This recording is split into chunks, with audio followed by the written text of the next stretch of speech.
Une crise existentielle, en fait, c'est à peu près inévitable que ça arrive, à 20 ans, même des fois plus tôt, à 30 ans, à 40 ans, à 50 ans, à 60 ans, qu'importe. L'idée, en fait, c'est qu'il y a des besoins qui sont mis à jour. Les crises existentielles,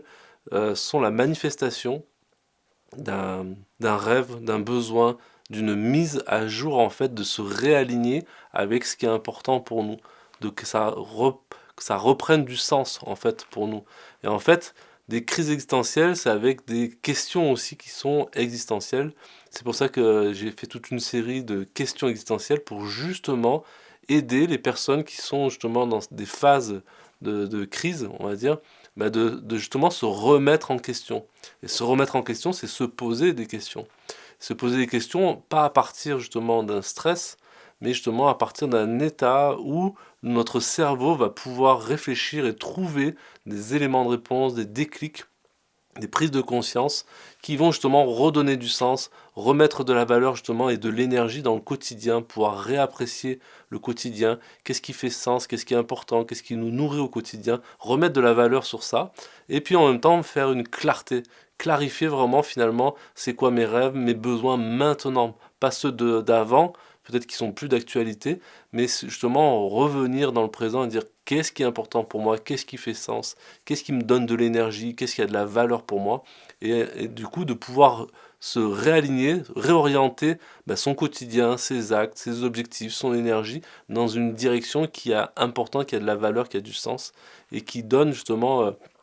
ce côté où on sent qu'on est dans notre vie. Et donc justement, l'idée des crises existentielles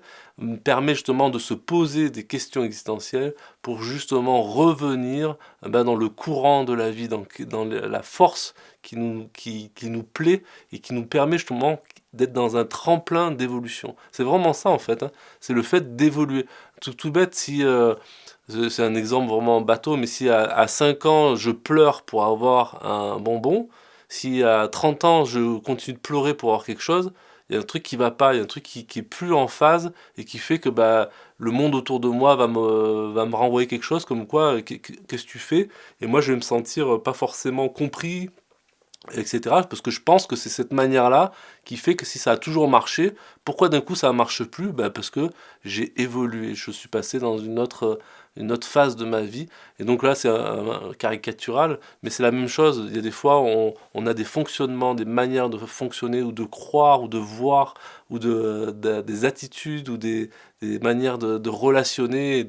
et des objectifs qui sont plus du tout en phase avec qui on est maintenant. Donc se reposer des questions existentielles sur où est-ce qu'on en est en ce moment, qu'est-ce qui fait sens, qu'est-ce qui est important, et ensuite de voir qu'est-ce qui nous aspire, c'est quoi nos rêves, etc. Et en fait, en se posant des questions,